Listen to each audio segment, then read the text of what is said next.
Thanks for joining us from the Ohio AgNet Voice You Know with the News You Trust studio, sponsored by Grain Equipment Company, where innovation meets execution. I'm Dale Minyo.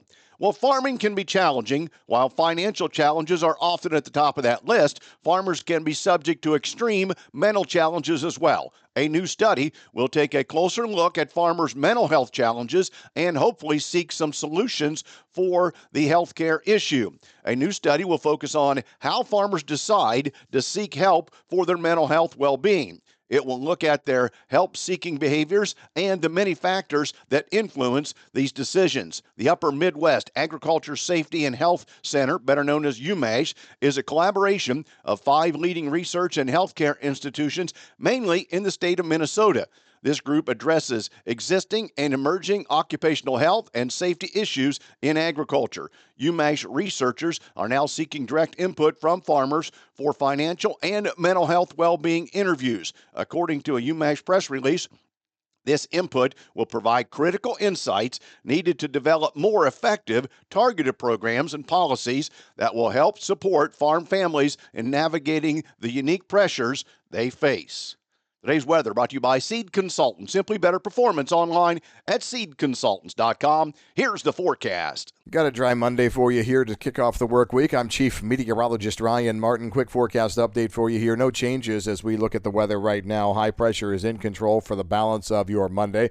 I think we see decent sunshine. It's chilly, yeah, but we have some sunshine. We've got a weather system coming up out of the southern plains overnight tonight into tomorrow. I think that puts clouds into southern parts of Ohio, I-70 southward, and we are going to be seeing a little bit of moisture, potentially some rain or wet snow in southern tier counties near the Ohio River.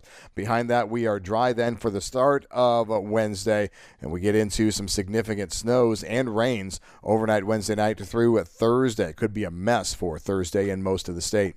I'm Ryan Martin. And thanks, Ryan. USDA will release its February crop production and world ag supply and demand estimate reports today at noon. The February edition of WASDE often falls under the shadows of its predecessor, but will likely offer some accurate views as we look into that. Now, what may be more interesting to traders this time around for the WASDE report in particular is how USDA will gauge South American production. For this time in February, the more accurate estimate is likely to come out of Argentina, as the Brazilian soft hog crop, which accounts for north of 75% of total corn production in Brazil, is in the early stages of being planted. In fact, the slow start to the planting season could prove problematic down the road.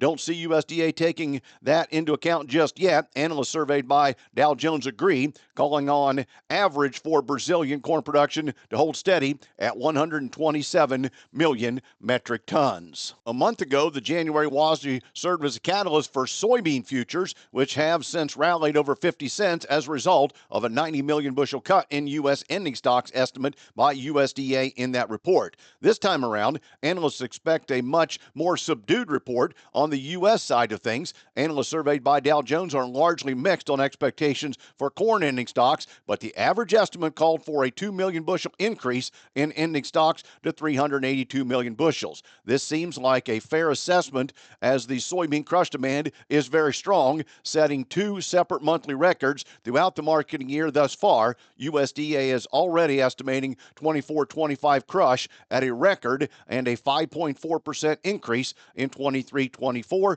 The current pace running 6.3% above 23-24 may not be large enough gap at this point to warrant stretching the record estimate further. Quick look to the calendar. An open house for the complete liquidation of Wellman seeds will be held tomorrow and Wednesday from 9 to 3 with locations in Van Wert and Delphus. For complete information, visit the website grainelevatorauction.com. Time now for the midday market analysis provided by Leist Mercantile and sponsored by Brandt, helping growers take control for over 70 years.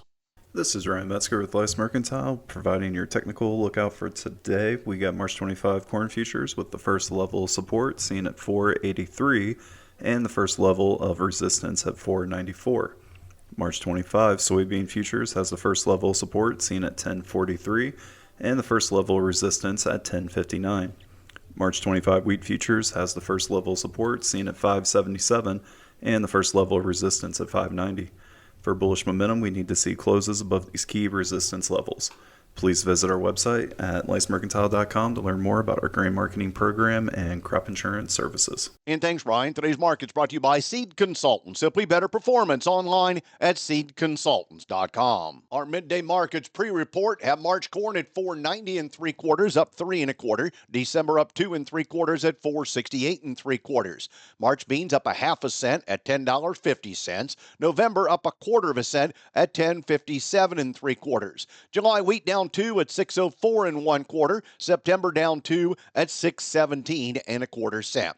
In livestock, February cattle $202.17, up $1.40. April up $1.57 at $198.35. February lean hogs up 12 cents at 87.37. April feeder cattle $266.45. That's up $1.62. Thanks for joining us. This is the Ohio AgNet.